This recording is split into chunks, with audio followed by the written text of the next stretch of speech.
বনেদিবাড়ির পুজো বা পাড়ার পুজো শতবর্ষ পেরিয়ে গেছে এমন আমরা অনেক দেখি, কিন্তু আজ সেই ব্রিটিশ কাল থেকে হয়ে আসা দক্ষিণ দিনাজপুর জেলায় বালুরঘাট প্রধান ডাকঘর অফিসের ৩০০ বছরের কালী পুজোর গল্প শুনব।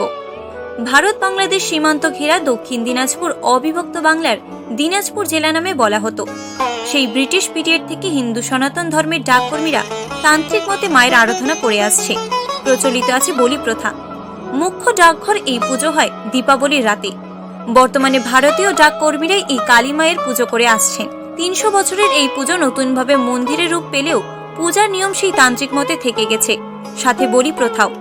প্রতি বছর এই পুজোর পর কালী মায়ের মৃন্ময়ী মূর্তি অফিসের সম্মুখের মন্দিরে পূজিত হন। সারা বছর এই কালী মা নিত্য পুজো পেয়ে থাকেন। কালী পুজোর কয়েকদিন আগে বিসর্জন দিয়ে নতুন মূর্তি গড়া হয় বলে জানা গেছে। সেই মতো এই বছরের পুজোর উপলক্ষে মায়ের পুরনো মূর্তির বিসর্জন সম্পন্ন হলো। জানা গেছে আগেই মায়ের মন্দির পুরনো পোস্ট অফিস চত্বর অর্থাৎ শহরের বাসন্তী নার্সিংহোম পার্শ্ববর্তী এলাকায় হলেও পরবর্তীকালে মুখ্য ডাকঘর স্থানান্তরিত হলে ডাকঘর চত্বরে স্থায়ী মন্দির তৈরি হয়। সেইখানেই মা বর্তমান বিরাজ করেন। এই বছর উদ্যোক্তারা সম্পূর্ণ সতর্কতা মেনে পুজো সারবেন বলে জানা গেছে। ৩০০ বছর আগে